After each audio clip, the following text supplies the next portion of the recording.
یہ وظیفہ ہے پورے رمضان کا۔ نبی پاک علیہ السلام نے روزہ دار کو صبر کرنے کا کہا، فرمایا کہ تو تم نے کوئی بیہودہ بات نہیں کرنی، کوئی گالم گلوچ نہیں کرنی، اور اگر کوئی تم سے لڑائی جھگڑا کرے، کوئی بیہودہ بات کرے تو تم نے کیا کہنا؟ انی صائم مرتین، تم نے 2 مرتبہ کہنا ہے بھائی میں تو روزہ دار ہوں۔ کوئی جھگڑا کرنا چاہے، لڑائی کرنا چاہے، برا بھلا کہے، کوئی الجھانا چاہے تو کہنا انی صائم، میں روزہ دار ہوں۔ یہ وظیفہ یاد کریں گے؟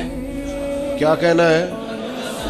یہ وظیفہ ہے پورے رمضان کا۔ یہ بخاری میں حضور نے بتایا ہے۔ کوئی جھگڑا کرے گھر کے باہر بھی اور گھر کے اندر بھی، کوئی جھگڑا کرنے لگے، جھگڑا ہونے لگے تو کہنا انی صائم، میں، اور 1 دفعہ نہیں کہنا، مرتین، حضور نے فرمایا 2 دفعہ کہنا، میں روزہ دار ہوں، میں کوئی جھگڑا نہیں کروں گا، کوئی فساد نہیں کروں گا، کسی بیہودہ بات کا جواب نہیں دوں گا۔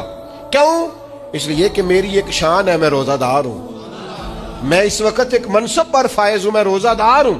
یہ وظیفہ پکانا ہے ہر بیہودہ بات سے، ہر جگہ۔ اور حضور علیہ السلام نے فرمایا، یہ بھی بخاری میں موجود ہے، فرمایا جس نے جھوٹ بولنا اور اس پر عمل کرنا نہیں چھوڑا، اللہ کو اس کے بھوکا پیاسا رہنے کی کوئی حاجت نہیں ہے۔